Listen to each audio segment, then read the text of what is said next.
Le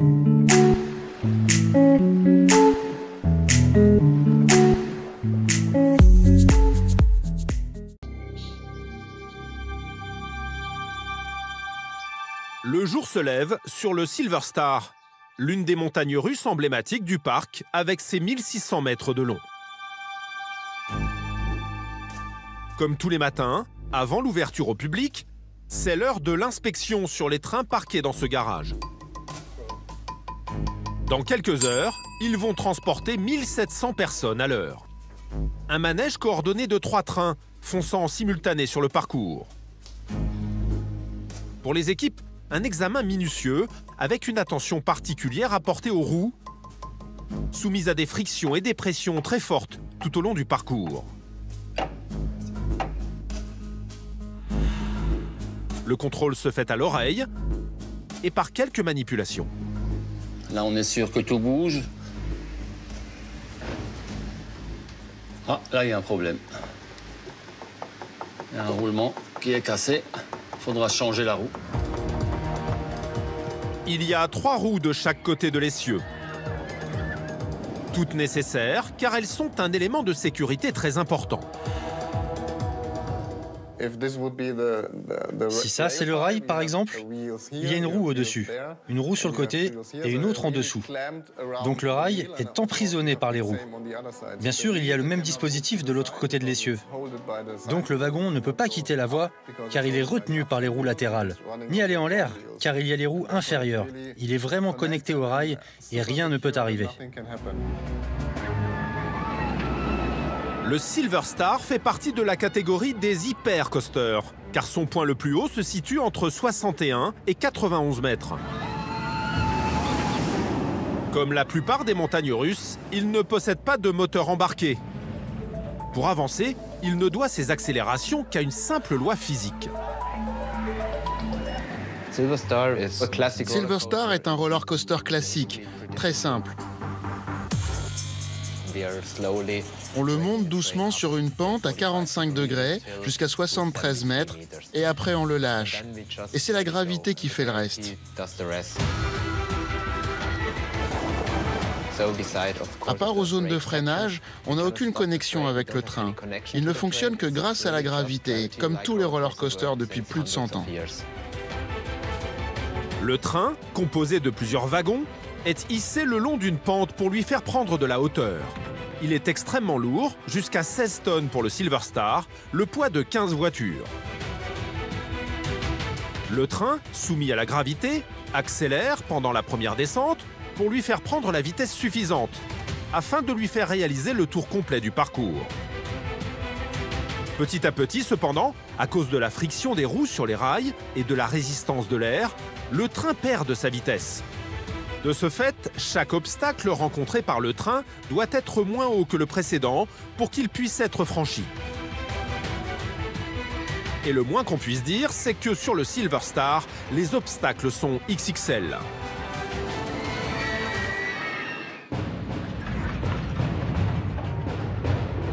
La première descente, haute de 67 mètres, l'équivalent d'un immeuble de 23 étages, donne au train sa vitesse maximale, 127 km/h. Il enchaîne ensuite 2 camelbacks, des bosses de chameau en français, procurant aux passagers les fameux air times, ces moments d'apesanteur si recherchés par les amateurs. Sur la totalité du parcours, ils en cumulent une vingtaine de secondes. Arrive ensuite le fer à cheval, qui fait faire au train un demi-tour à 120 degrés avant de replonger vers le sol. Puis le train remonte et plonge à nouveau vers une spirale, encore quelques bosses. Et le parcours s'achève.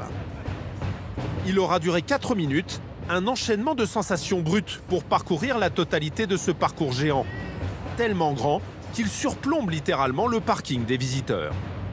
Il faut jouer avec l'appréhension des futurs passagers, donc son apparence doit impressionner. Il doit provoquer de la peur pour que tout le monde ne se dise pas en le voyant « Oh, je veux le faire, il a l'air cool ». Il faut toujours jouer avec la peur du public pour provoquer de l'adrénaline et qu'il passe un bon moment.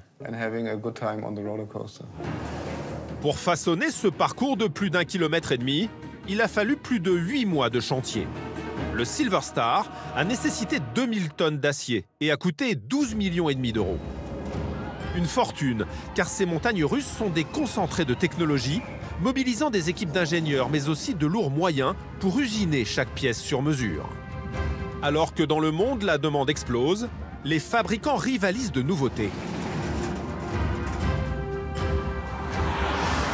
Voici donc l'un des poids lourds du secteur, l'entreprise Mack Rides, située à Waldkirch en Allemagne, à 60 km de Colmar. Avec 80 millions d'euros de chiffre d'affaires par an, c'est l'un des 5 plus grands constructeurs au monde. 220 salariés qui produisent en moyenne 5 roller coasters par an, expédiés aux 4 coins du monde.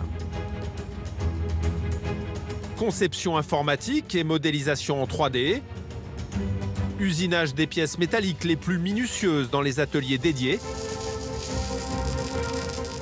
fabrication en fibre de verre des différents habillages.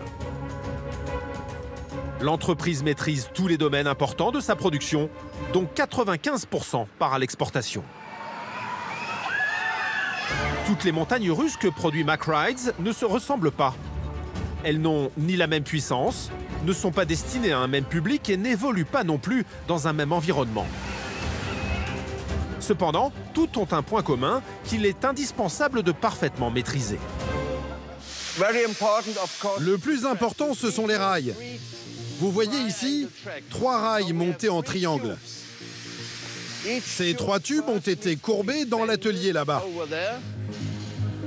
Pour construire un tracé de roller coaster, tout commence avec ces tubes d'acier de 10 mètres de long. Découpés en 3 exemplaires disposés en triangle, il faut les courber pour leur donner la forme exacte au fur et à mesure de chaque section du tracé. Un ouvrage de précision avec ce métal épais de 12 mm. Pour réussir à déformer ce tube, par aller-retour successifs, une pression énorme de 4,5 tonnes est appliquée par ces rouleaux. Le travail est artisanal, car chaque section de roller coaster est unique. Elle ne ressemble ni à la précédente ni à la suivante. La précision se fait au millimètre. Et après, on prépare ces éléments qui sont fabriqués par un robot là-bas. Chacun d'eux est différent et ils ont chacun leur propre longueur. Tout est ensuite soudé à la main. Réunir les 3 tubes, aux traverses, nécessite des kilomètres de soudure réalisés de façon très minutieuse. Chaque année, entre 5000 et 8000 mètres de sections sortent de ces ateliers. Si le métier est artisanal et qu'il nécessite de s'adapter continuellement aux demandes spécifiques des clients, certains modèles restent pourtant immuables. Notre best-seller, si on regarde l'historique de l'entreprise, je dirais que c'est le Wild Mouse. Nous le fabriquons, je pense, depuis les années 70. C'est l'un de ces vieux manèges très sympas. Le Wild Mouse, la souris folle en français, est un type de roller coaster pas très rapide, mais sur lequel 2 petits véhicules de 4 places suivent une voie étroite en effectuant des virages serrés qui produisent d'importants effets de force latérale. La même sensation qu'on peut ressentir dans une voiture qui prend un virage trop rapide. Avant 2009, nous fabriquions surtout des coasters comme le Wild Mouse ou des Power Coasters qui ont un moteur embarqué. Nous étions vraiment concentrés sur la production d'attractions aquatiques parce que nous étions, et nous sommes d'ailleurs toujours, les leaders mondiaux sur ces attractions. Que ce soit avec la descente des rapides du Tyrol, l'éternel parcours de bûches en famille, l'Atlantica Super Splash, avec sa descente vertigineuse de 30 mètres, à la fin de laquelle le bateau effleure une première fois l'eau, avant de repasser une bosse qui le fait légèrement décoller, ou encore l'impressionnant Poséidon, un roller coaster hybride, évoluant à la fois en hauteur et dans l'eau. L'expérience du constructeur s'est affirmée au fil des années. Nous construisons des montagnes russes depuis très longtemps. Si on se réfère à nos archives, la première, si je me souviens bien, date de 1921. C'était notre premier coaster en bois et il était transportable. La famille Mack fabrique des roller coasters depuis un siècle. À l'origine, dans les années 1920, ce sont d'abord des manèges en bois et transportables pour les forains. Ces premiers roller coasters, s'ils font la joie des petits et grands à travers les villes où ils sont présentés, ont malgré tout un coût d'installation très élevé, puisqu'il faut en permanence les monter et les démonter pour les déplacer. Ils ont également des limites de hauteur, de taille et de vitesse, ce qui les rend assez sommaires.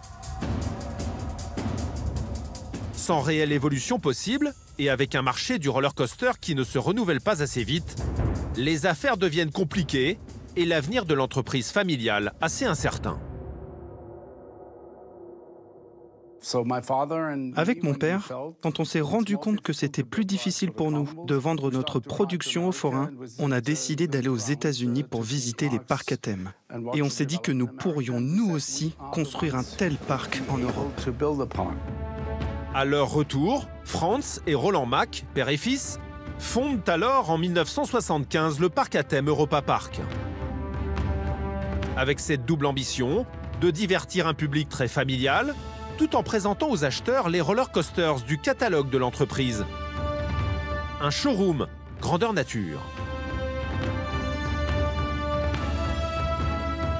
Le parc est situé à Rust, en Allemagne, à 50 km de Strasbourg et 30 km des usines.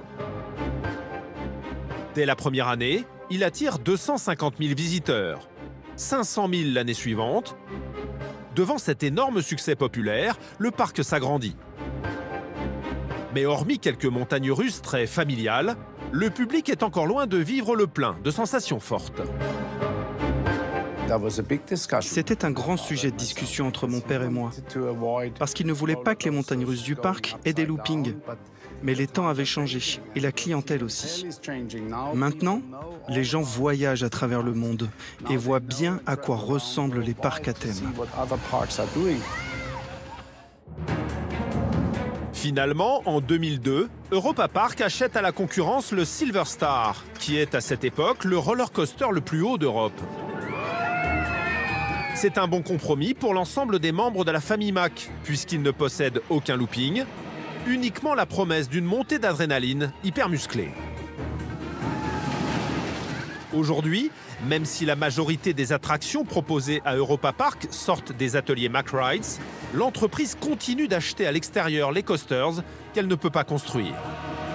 C'est le cas notamment pour Vodan. Un timber coaster, comprenez, un coaster en bois. Installé dans le quartier islandais, Vodan, haut de 40 mètres et capable d'atteindre les 100 km/h, est l'unique montagne russe en bois du parc. Donc les sensations sont légèrement différentes des montagnes russes en acier. Déjà, les sensations psychologiques, on monte sur un gros tas de bois. Donc déjà, psychologiquement, on a l'impression que ça va pas tenir, ce qui est évidemment totalement faux. C'est vraiment une attraction qui bouge beaucoup, qui va très vite, avec le sentiment de n'avoir aucun contrôle.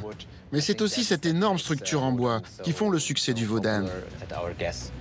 Vodan, qui signifie Odin, comme le dieu germanique, cumule des chiffres impressionnants.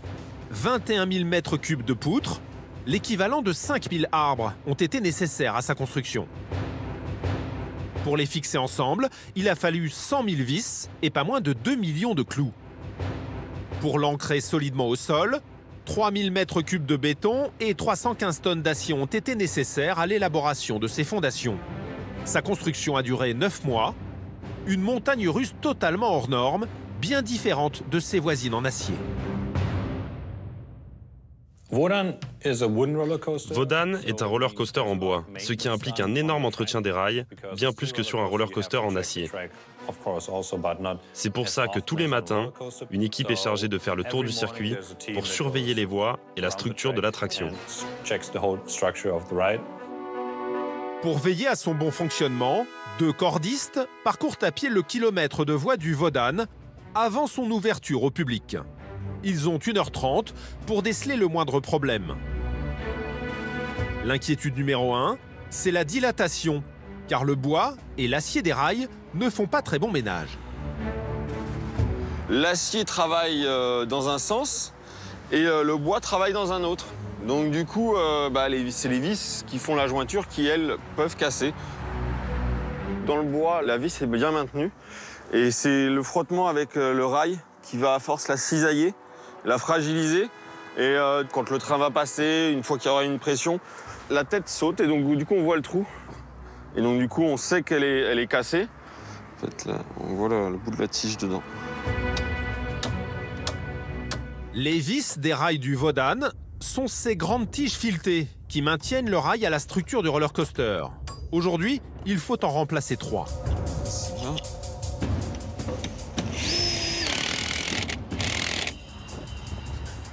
Mais un autre péril menace cette structure en bois, les parasites. Les poutres ont beau être traitées, elles restent parfois sensibles à certains champignons. Pour éviter toute contagion à l'ensemble de la charpente, il faut réagir à la moindre alerte. On en a changé quelques planches, celle-ci. Parce qu'on a vu qu'elles étaient commençaient à être attaquées par un champignon. L'extérieur était plutôt sain, mais en fait c'est à l'intérieur, ça le fragilisait de l'intérieur, ça le mangeait de l'intérieur. C'est pour ça qu'on a pris nos précautions, on a changé énormément de pièces. Et depuis 1 an, là, on n'a plus de soucis vraiment pour ça. Avec Wodan, Europa Park propose 14 parcours de montagnes russes, ce qui lui donne le record du plus grand nombre de roller coasters dans un parc européen. Tout comme les autres montagnes russes, il fonctionne par gravité et tout comme le Silver Star, le train a besoin d'être monté pour pouvoir descendre et revenir à son point de départ. Une montée dont le son fait partie intégrante de l'expérience. Ça fait maintenant partie du folklore du montagne russe d'entendre le tac, tac, tac, tac, tac, tac, tac. Et c'est vrai que lorsqu'on est passager, entendre ce bruit, ça fait toujours quelque chose parce que plus ce bruit est long, plus on sait qu'on est en train de grimper de plus en plus haut et que donc l'adrénaline monte. Avec ça, on a aussi la vue, évidemment, et la sensation de vertige. C'est presque une signature sonore d'une montagne russe qui est en train de monter. Pour faire monter le train en haut de la pente, le catch dog, une sorte de crochet articulé situé sous la première voiture du train, saisit l'un des maillons de la chaîne qui tourne en continu. Le train est alors tracté le long de la pente, jusqu'à 70 mètres de haut pour le Silver Star. Pour éviter que le train dépourvu de frein parte en arrière au cas où le catch dog se brise, les ingénieurs ont ajouté un élément de sécurité indispensable sous les wagons. Le rotacliquet, un système anti-retour. Il glisse sur les dents d'une crémaillère fixée entre les rails à mesure que le train monte la pente et génère le fameux son si caractéristique des montagnes russes. Si la chaîne se casse, le train recule automatiquement, mais le rotacliquet se bloque dans la crémaillère et retient le train au complet.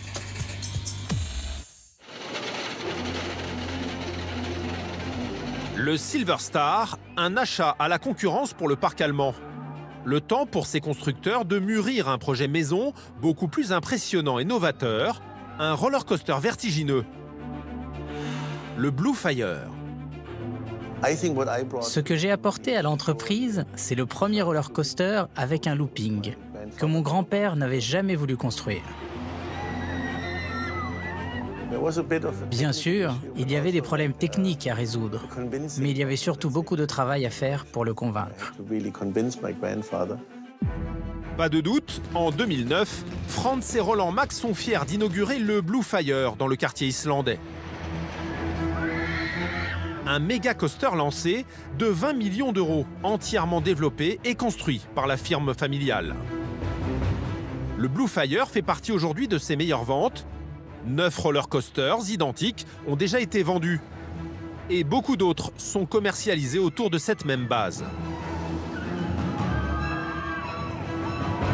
Le Blue Fire, pour moi, c'est le meilleur coaster du monde.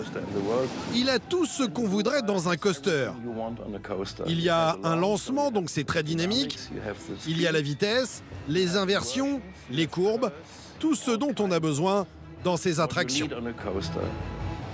Contrairement à Silver Star, qui est monté par une chaîne, le départ du Blue Fire se fait à plat. Une énorme accélération fait grimper en un instant le train de 10 tonnes à 38 mètres de haut. Ensuite, c'est un enchaînement de figures complexes.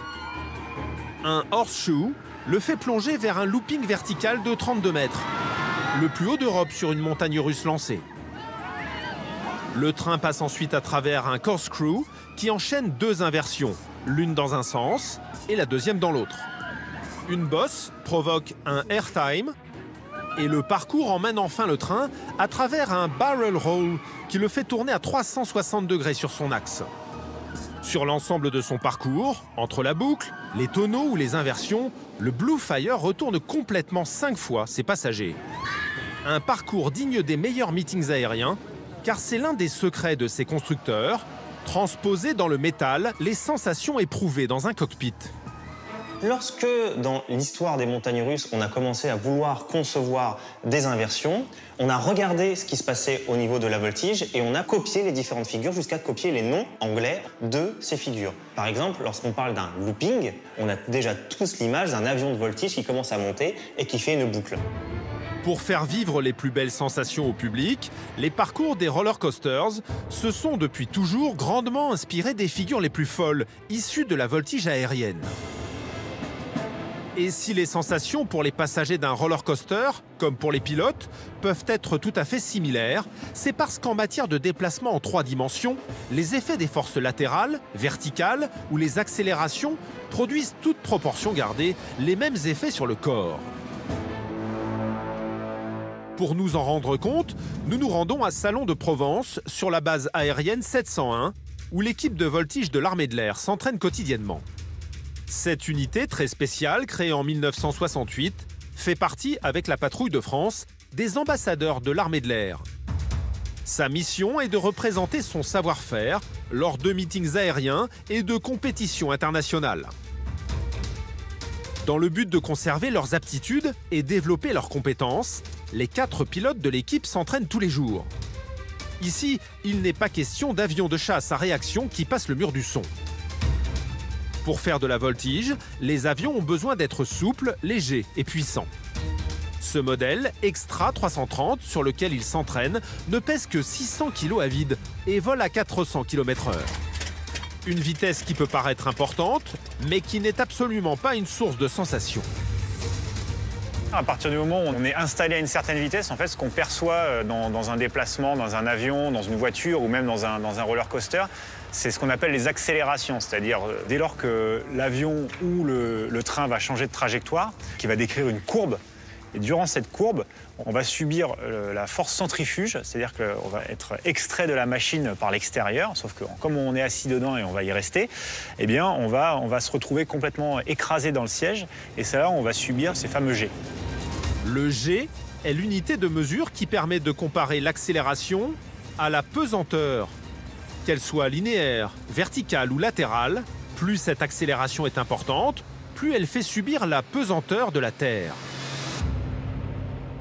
Le G, c'est juste une manière de vulgariser le nombre de fois qu'on va subir la gravité terrestre. Sur la planète Terre, on est à 1 G, donc on pèse une fois le poids de notre corps, donc pour moi environ 80 kg. Et bien quand je vais dans les limites du domaine de vol de l'Extra, c'est-à-dire à 10 G, eh bien je pèse 10 fois le poids de mon corps, donc 800 kg. Donc on est extrêmement écrasé dans le fauteuil. On voudrait un renversement sur axe est-ouest, sur le point central. Les effets des G sur l'organisme ont d'autres conséquences qui peuvent être plus désagréables, voire dangereuses pour les pilotes. Lors d'une forte accélération qui l'éloigne du sol, on parle alors de G positif. Le sang descend brutalement vers les jambes. Le sang qui descend dans le bas du corps, ça va provoquer en fait la mauvaise irrigation du cerveau. Voilà, le premier organe qui va toucher, ça va être le cerveau par le manque d'irrigation sanguine. Et le premier sens qu'on va perdre, ça va être la vue. Donc c'est ce qu'on appelle le voile gris, c'est-à-dire qu'on va être confronté à un rétrécissement du champ visuel. Si on va au bout de ce rétrécissement du champ visuel, on arrive au voile noir, puis éventuellement au malaise. Pour partager les mêmes sensations que celles vécues par les pilotes de voltige, les parcours des montagnes russes comme le Blue Fire reproduisent les mêmes figures acrobatiques qu'ils réalisent.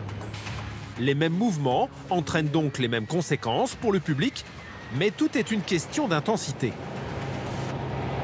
Alors effectivement, dans un coaster, on va dire haut de gamme qui monte à 4G, on est déjà sur de la traction qui est assez performante. On ressent déjà les effets du facteur de charge et puis aussi du sang qui descend dans les jambes. Donc évidemment, on n'arrivera certainement pas à un voile gris et sûrement pas à un voile noir à 4G, puisque les attractions sont faites pour que le grand public prenne du plaisir. Et ça, les concepteurs l'ont bien compris. En réfléchissant au Blue Fire, l'impératif était bien sûr que le public prenne du plaisir, mais qu'il puisse aussi expérimenter des sensations nouvelles que ne procuraient pas encore les montagnes russes du parc allemand. Blue Fire a été une grande révolution pour le parc, parce que c'était le premier avec un looping. Mais c'était aussi le premier roller coaster avec accélération. Il n'est pas actionné de façon traditionnelle par une chaîne comme pour le Silver Star ou le Wodan. C'est une accélération qui utilise un système magnétique. Pour atteindre son point le plus haut, le train du Blue Fire est lancé d'une façon extrêmement spectaculaire. Grâce aux moteurs électriques installés sur les rails des premiers mètres du parcours, le train de 10 tonnes passe de 0 à 100 km/h en 2 secondes et demie. La même performance qu'une Formule 1. Les passagers ont intérêt à s'accrocher. On est typiquement dans les réactions basiques du stress. On va être à la fois plutôt immobile mais actif, c'est-à-dire qu'on est plutôt dans le mode lutte. On sait qu'on va affronter des phénomènes et donc en fait on se rend compte que le système hormonal est en train de préparer le corps à se battre. Cette hormone, c'est l'adrénaline. La même que recherchent les amateurs de sports extrêmes. Étonnamment, l'adrénaline est beaucoup dans l'anticipation. Et ce qui est intéressant, c'est qu'avec Blue Fire, on a cet arrêt avant la propulsion. C'est-à-dire qu'on attend quelques secondes et ensuite, paf, ça part très vite.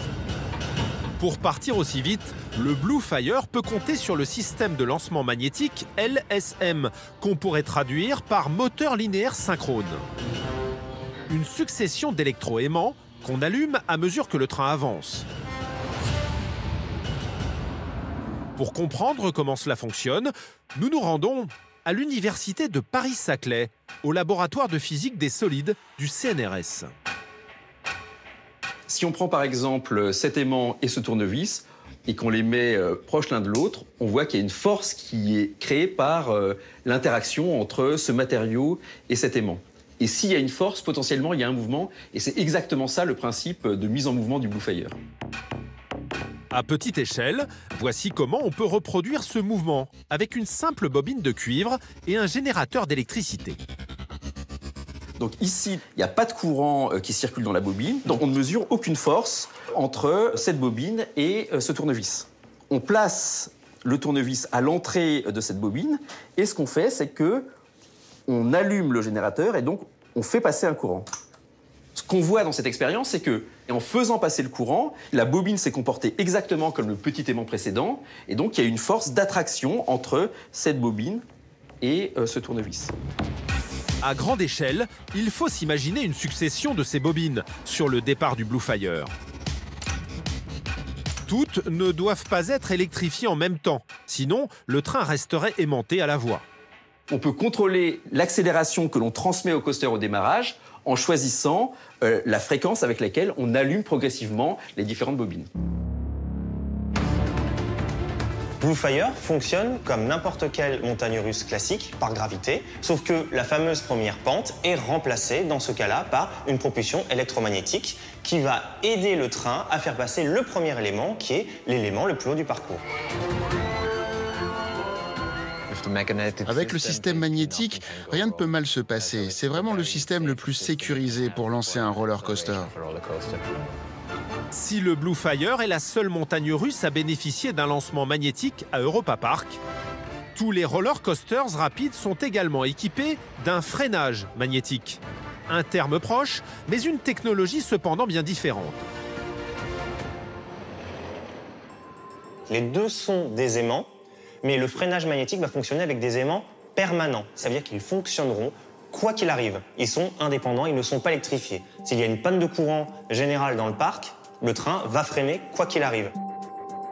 Les freins magnétiques des roller coasters reposent sur un phénomène physique bien connu qu'on appelle les courants de Foucault. Adapté au monde des montagnes russes, le principe est d'utiliser au maximum les courants électriques créés par le déplacement de plaques conductrices fixées au train à travers des aimants fixés sur les rails. Explication avec une expérience très simple. Ici, on a un tube de plastique, un matériau qui n'est ni magnétique ni conducteur. Donc si on fait tomber un aimant dedans, ça va très très vite, il n'y a aucune interaction. Si on prend un tube de cuivre, les choses sont vraiment très différentes. Alors le cuivre, on sait que c'est un bon conducteur de l'électricité, hein, mais c'est pas du tout un matériau magnétique. C'est-à-dire si j'approche cet aimant de ce tube en cuivre, il se passe à peu près rien. Si on fait tomber cet aimant dans le tube, on voit que c'est beaucoup plus lent. Il y a un ralentissement du mouvement de l'aimant quand il passe dans le tube en cuivre. Donc, qu'est-ce qui se passe exactement? Bien, quand l'aimant passe à l'intérieur du tube, il crée dans le tube un courant électrique, et c'est ce courant électrique qui disparaît progressivement, et en disparaissant progressivement, il fait perdre de l'énergie à l'aimant, et donc l'aimant ralentit. Sur le parcours du Silver Star, le tube de cuivre est remplacé par le train. Et ce sont les aimants qui sont fixes, des aimants très puissants.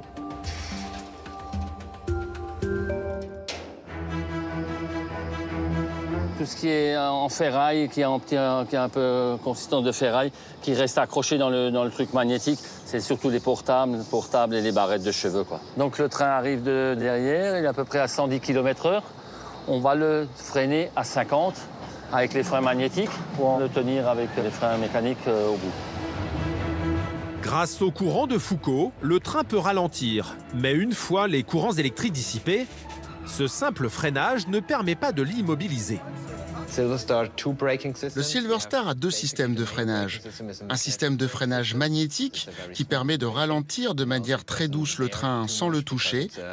Mais on a aussi besoin d'un freinage classique pour arrêter le train complètement. Alors la plus grosse partie du freinage est magnétique, mais on arrête complètement le train grâce à des freins mécaniques. Ce double système de freinage équipe la plupart des roller coasters à sensation. Le premier qui le ralentit en douceur et le second qui l'immobilise. Là, je contrôle si le frein s'ouvre et se ferme. Le réglage des freins mécaniques est très précis. Il se fait au millimètre. Là, on a 23,9. Donc, on n'est plus au 23,5 qu'on devrait avoir. Donc, je resserre le frein. C'est l'usure des plaques. Voilà, là, exactement 23,5. Parfait. Ça, c'est freinage mécanique pour immobiliser le train. Le gain de ce double système pour les passagers est du confort et de la sécurité à l'arrivée. Pour l'exploitant, la friction moins importante sur les plaques de garniture des freins mécaniques lui fait gagner du temps de maintenance et des économies sur les fournitures à remplacer moins souvent. Avec son lancement magnétique hyper rapide, le Blue Fire bouleverse les codes. Il repousse les limites, jusque-là vécues par les amateurs de sensations fortes. Quand Europa Park a lancé le Blue Fire, c'était une révolution pour nous, parce que c'était la première attraction où l'on avait la tête à l'envers. Mais c'était aussi une énorme innovation, autant pour le parc que pour Mack Rides, car nous avons mis en place un nouveau système de barres de sécurité qui est un des meilleurs du marché. Vous n'êtes pas retenu par les épaules, donc vous avez vraiment l'impression d'être libre, de voyager dans le vent. Vous passez un moment très agréable, tout en vous sentant en sécurité, et sans jamais avoir l'impression d'être attaché. Ce nouveau système de retenue qui permet de se sentir aussi léger tout en effectuant les inversions les plus audacieuses est une trouvaille de la firme allemande. On a été précurseurs parce qu'avant, il y avait un système de sécurité qui maintenait au niveau des épaules, alors que maintenant, nous avons juste une barre de sécurité, ce qui fait que vous pouvez bouger le haut de votre corps. Aujourd'hui, beaucoup de nos concurrents copient ce système, mais nous avons vraiment été les premiers avec le Blue Fire. En maintenant les passagers uniquement au niveau de la taille, le Blue Fire permet de vivre des sensations jusque-là impossibles avec les harnais traditionnels. L'idée est d'autant plus audacieuse qu'avec 5 fois la tête à l'envers, la responsabilité du constructeur et de l'exploitant est plus qu'engagée. La maintenance est une des choses les plus importantes pour un parc d'attractions. C'est pour ça que nous avons notre propre équipe de maintenance au parc qui intervient chaque matin avant l'ouverture, mais aussi à la fermeture. Chaque semaine, en plus des inspections quotidiennes, une vérification plus poussée concerne les systèmes de retenue qui subissent un test particulier pour traquer la moindre anomalie. On est sur un contrôle de barrière de sécurité. Donc c'est un système muni de 2 vérins hydrauliques. Chacun d'eux peuvent tenir 500 kg. Les vérins sont capables à eux deux de retenir 1 tonne. De quoi être certain que les barres retiendront n'importe quel passager, dans n'importe quelle position, et même si le train venait à s'immobiliser sur le dos, en cas de panne. Pour les tester, les 2 vérins sont mis sous pression pendant 10 minutes. Grâce à cet amortisseur, on vérifie l'étanchéité du vérin interne. Du coup, s'il devrait venir à s'ouvrir, c'est grâce à ces ressorts-là qu'on le remarquerait. Avec cet examen hebdomadaire, la moindre fuite serait immédiatement détectée. Pour réussir à embarquer 1750 passagers par heure, le Bluefire fait tourner 5 trains en même temps. Dans ces conditions, les fuites, la casse ou les pannes sont évidemment à proscrire. Pour faire la maintenance du Bluefire, on commence à 6 h du matin. Donc on a 3 heures avant que le parc ouvre ses portes. On vérifie toutes les roues, tous les essieux, tous les fauteuils, les barres de sécurité, les cylindres. Après, on fait tourner les wagons à vide. Avant chaque nouvelle journée, la procédure de sécurité impose de faire tourner les trains à vide pour être certain que tout fonctionne correctement. Depuis sa création, le Bluefire a reçu de nombreux prix de la part de l'industrie, qui le classe régulièrement dans le top 20 des meilleures montagnes russes en acier du monde. Un palmarès qui n'échappe pas au public. Franchement, c'est trop bien, il y a des tonneaux, des loopings, ça tourne, ça va vite, ça fait beaucoup de sensations quand même, un peu de la peur. Et après, ça peut faire vomir ceux qui ont peur des tonneaux ou comme ça, ceux qui sont pas bien. En plus des sensations de vertige, assez désagréables, que peuvent ressentir certains passagers, un autre inconfort concerne tout le monde sur les montagnes russes. La brutalité d'un parcours, parfois très sec. Les accélérations latérales, c'est celles qui sont désagréables. C'est celles qui font que le passager va être ballotté dans son siège, voire s'il a un harnais, tapé contre le harnais. Donc les concepteurs de montagnes russes font tout pour les limiter au maximum.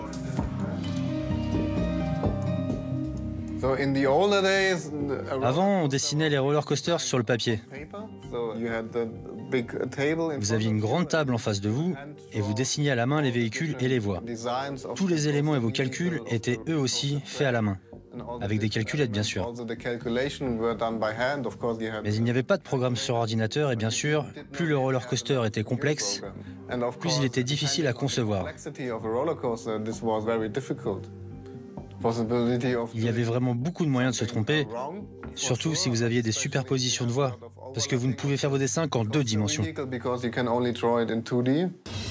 Grâce aux ordinateurs, les concepteurs peuvent modéliser n'importe quel virage ou tonneau du projet en cours et en mesurer les conséquences pour les futurs utilisateurs. Si on veut rendre un roller coaster plus souple pour le passager, c'est sur la forme du tracé qu'il va falloir travailler en détail. Là encore, les concepteurs peuvent s'inspirer du monde de la voltige. Si on veut rechercher un peu de confort, eh bien, on va essayer de faire en sorte que la personne soit le moins centrifugée possible, subisse le moins d'à-coups possible. Un exemple, c'est ce qu'on appelle en voltige le tonneau piloté. Tonneau piloté, on va juste tourner sur l'axe de l'avion. Et donc, pendant cette phase-là, on peut subir des phases de centrifugation pendant le tonneau. Eh bien, généralement, la première chose qui se passe, c'est que la tête va partir tellement c'est violent, la tête peut taper dans la verrière. Pour atténuer cet inconfort, le pilote a la possibilité d'adapter légèrement la figure. On peut faire ce qu'on appelle le tonneau barriqué, c'est-à-dire qu'au lieu de chercher vraiment à tourner dans l'axe, en fait, on va venir un petit peu enrouler la trajectoire, faire une sorte de spirale. Ça va permettre d'inscrire un léger facteur de charge qui fait qu'on va toujours se retrouver à 1, 1,5, 2 G, donc très confortable finalement. Une spirale qui va avoir pour conséquence de diminuer les effets de la force centrifuge. Un principe facilement transposable grâce au numérique au monde des roller coasters en déplaçant l'axe de rotation du tracé à l'étude au niveau du cœur. Pour rendre une montagne russe moins brusque, les concepteurs modélisent leur tracé en prenant en compte la Heartline, la ligne de cœur. La ligne de cœur est un axe imaginaire entre le cœur du passager et les rails du roller coaster. Moins cet axe est accidenté, sans à-coups, plus l'expérience est souple. Au lieu que le passager soit projeté dans les segments inclinés, du fait de la force centrifuge, le tracé des rails est dorénavant étudié pour que le train se déplace autour du passager. Ce n'est plus lui qui subit le tracé, c'est le tracé qui s'adapte à lui, avec pour référence de calcul cette ligne de cœur. En réduisant le stress mécanique de la voie, on ajoute du confort à l'expérience. Pour autant, souplesse ne veut pas dire manque de sensation.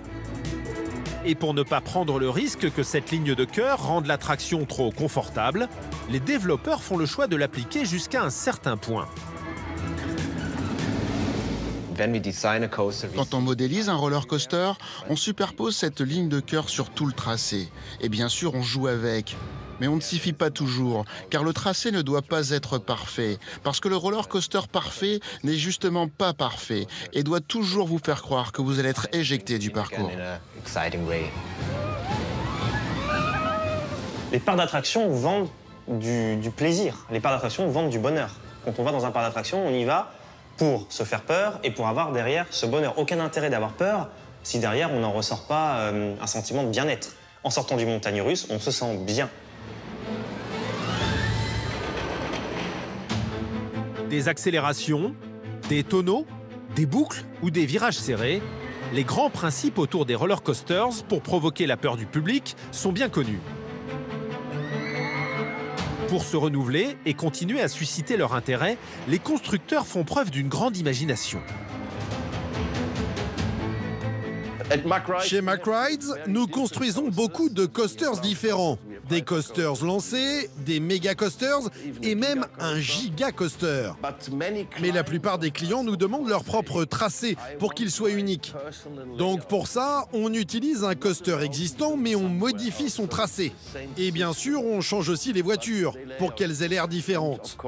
Comme ça, nos clients peuvent dire « c'est mon coaster ». Il n'existe qu'ici et dans aucun autre parc. Le roller coaster Ride to Happiness, qu'on peut traduire par rouler vers le bonheur, situé à Plopsaland en Belgique, en est un bel exemple. Il emprunte grandement la technologie du Blue Fire à une innovation près. La particularité de cette montagne russe, c'est qu'elle a un parcours qui est déjà sensationnel en lui-même, avec beaucoup d'inversions, 2 accélérations, 2 propulsions magnétiques, mais en plus, le wagon est capable de tourner sur lui-même. Ce qui fait que chaque tour est différent et surtout original. Faire un looping classique, c'est bien. Le faire en tournant sur soi-même, c'est incroyable, c'est encore jamais vu. Et ça, c'est Mack qui nous a donné ce modèle-là. Réaliser un parcours de montagne russe en tournant sur soi-même procure des sensations très fortes et complètement inédites. Pour autant, vendre un roller coaster comme celui-là, avec cette originalité si particulière, nécessite des garanties en termes de sécurité. Alors, pour homologuer sa nouvelle invention, le constructeur allemand a pu compter sur un avantage de taille. La tester directement sur le circuit Blue Fire. Et donc on a fait les tests dans notre parc en échangeant nos wagons avec des wagons tournants. Qui peut faire ça? Si vous n'êtes pas propriétaire d'un parc, vous ne pouvez pas faire des tests grandeur nature. Une collaboration étroite entre le constructeur et son parc d'attractions, un atout pour développer des roller coasters de plus en plus innovants.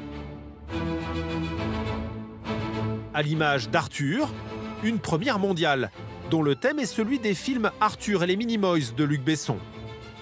Avec beaucoup de poésie, le parcours emmène les visiteurs dès 4 ans à travers une chasse au trésor dans le royaume des 7 terres. Long de 550 mètres, le parcours se situe en grande partie en intérieur, mais comporte également une section extérieure. Il est rythmé par des accélérations contrôlées et les wagons suspendus, qui tournent sur eux-mêmes, donnent aux passagers l'impression de voler. Je pense qu'Arthur et les Minimoys est une des attractions les plus compliquées au monde. Il y a vraiment énormément de technologie tout au long du trajet, mais aussi autour du trajet. C'est vraiment un roller coaster très sophistiqué. En 2014, et avec un budget de 25 millions d'euros, Arthur représentait le plus gros investissement du parc pour une attraction. La preuve que les performances ne sont pas la seule recette pour faire le succès d'une montagne russe. L'univers et les décors comptent énormément sur le ressenti et l'expérience du visiteur. C'est ce qu'on appelle la thématique. À l'image des Vikings de Wodan ou la panne électrique simulée du Blue Fire, tous les deux dans le quartier islandais. Le dieu Poséidon dans le quartier grec, ou encore la piste de bobsleigh dans le quartier suisse. Des décors qui évoquent une époque, un environnement ou une situation. Et parfois, c'est l'élément de décor lui-même qui impose la thématique.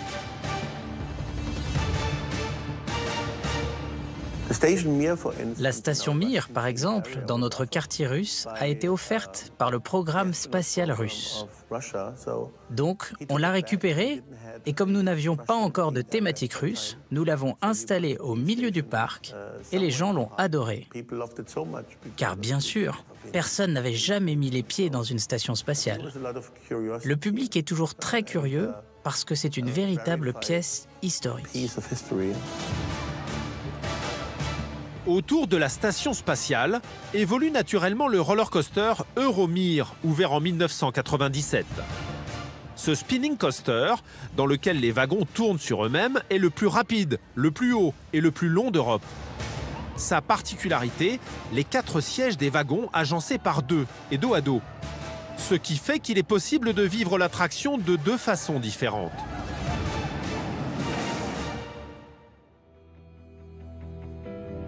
À quelques mètres de la Russie, on se retrouve en France, à Paris exactement, où le Cancan Coaster, une montagne russe qui évolue à l'intérieur d'un dôme, nous fait découvrir le Paris de la Belle Époque et du Moulin Rouge. Le train emprunte d'abord un ascenseur en spirale qui le fait monter à 25 mètres de haut. Sur une musique de French Cancan, le train traverse des illuminations de la ville lumière. Il lui faut un peu plus de 3 minutes pour dévaler à 60 km/h les 900 mètres du circuit qui s'effectue dans le noir et entièrement à l'intérieur de la sphère. Si ce coaster était dehors, il ne serait vraiment pas aussi impressionnant qu'il semble l'être à l'intérieur. L'obscurité crée l'illusion qu'il n'est ni si rapide, ni aussi haut que ça. L'obscurité accentue les sensations d'accélération ou de force latérale, car on ne peut pas anticiper les mouvements du parcours. L'autre avantage d'être en intérieur, c'est des conditions météo constantes. Elles seront toujours les mêmes à chaque fois que vous le ferez. La météo n'a aucune importance à l'intérieur. Vous vivrez toujours la même expérience. Le Cancan Coaster a été inauguré en 2017, mais le dôme est bien plus âgé. Il date de 1989. À l'époque, il abritait une autre attraction, Eurosat, un roller coaster qui fonctionnait sur le même principe que le Cancan Coaster, mais avec une thématique autour de l'aventure spatiale. Après 28 ans d'utilisation et plus de 80 millions de passagers embarqués, l'attraction vieillissante méritait d'être remplacée. Pour changer les sections de la piste à l'intérieur du dôme, on a dû ouvrir la sphère. Et c'est une opération très délicate, parce que c'est une construction très particulière. Si on l'ouvre à un endroit, elle peut s'affaiblir et tout peut s'écrouler. Certains éléments de la piste, faisant plus de 7 tonnes, étaient donc impossibles à sortir par la porte. À l'intérieur du dôme, les concepteurs de chez MacRides ont encore fait preuve d'une grande créativité. Ils ont réussi l'exploit de mutualiser un même parcours. Cancan, c'est en fait 2 attractions en une. Il y a 7 trains et 2 gares qui se partagent le même circuit. C'est pour cela qu'il y a un échangeur pour aller chercher les spectateurs à la 2e gare. Alors forcément, le système de contrôle est assez compliqué. Un seul parcours, mais 2 gares pour 2 attractions différentes. Pour réussir à faire cohabiter les 2 roller coasters, les ingénieurs ont dû inventer un système d'aiguillage sur mesure, afin que les trains puissent emprunter le même circuit sans se rencontrer. Si les deux attractions peuvent utiliser les mêmes trains et les mêmes rails, c'est qu'elles ne partagent ni la même thématique, ni la même technologie. L'une d'elles explore l'univers de la réalité virtuelle. Il y a deux façons de redonner vie à un roller coaster. La première, vous en rachetez un. La deuxième, vous utilisez la réalité virtuelle. Beaucoup de fans de roller coasters n'ont pas apprécié qu'on ajoute de la réalité virtuelle dans nos attractions. Au début, ils ne comprenaient pas. Mais je crois que la réalité virtuelle est une bonne chose pour les roller coasters. Et elle ne va faire qu'augmenter dans les prochaines années. Parce qu'un parc pourra rester le même, tout en changeant le contenu de ses attractions. L'expérience de réalité virtuelle, située sous le dôme, reprend l'univers du film Valérian et la cité des 1000 planètes de Luc Besson. Munis de casques, les passagers empruntent le parcours du Cancan Coaster, mais voient une animation numérique synchronisée avec le parcours. Avec cette technologie, les possibilités sont infinies.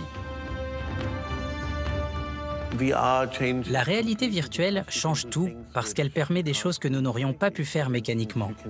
Par exemple, on peut avoir l'impression de rouler en arrière alors que l'on va vers l'avant. On peut voir d'autres images, ressentir d'autres sensations.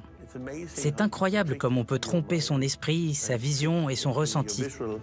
La première fois que j'ai utilisé la réalité virtuelle, j'ai eu l'impression d'être dans une toute nouvelle attraction, même si j'avais fait ce coaster depuis des années. Voilà l'autre grand avantage de la réalité virtuelle pour un parc à thème. Elle permet de donner un sacré coup de jeune et à moindre coût à un roller coaster vieillissant. Exemple avec Alpen Express, le tout premier roller coaster du parc allemand. Dorénavant, sur cette attraction, deux publics se côtoient en même temps, ceux qui découvrent le parcours pour la première fois et ceux qui le revivent avec un casque de réalité virtuelle. Dans le monde, on compte 5000 roller coasters, mais 20 seulement utilisent la technologie de la réalité virtuelle. Des innovations qui permettent au parc allemand de se développer chaque année. Il emploie aujourd'hui 3600 salariés, dont la moitié sont français. 6 millions de visiteurs s'y pressent chaque année pour profiter de 59 attractions, dont 14 montagnes russes. Un parc européen devenu la vitrine commerciale de la famille Mack, incontournable dans ce secteur. Aujourd'hui, 30% des ventes de roller coasters dans le monde sortent de leurs usines.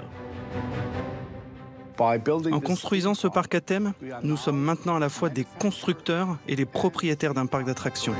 Et je pense que c'est unique au monde. Notre histoire familiale est fantastique et je suis très fier de cette histoire.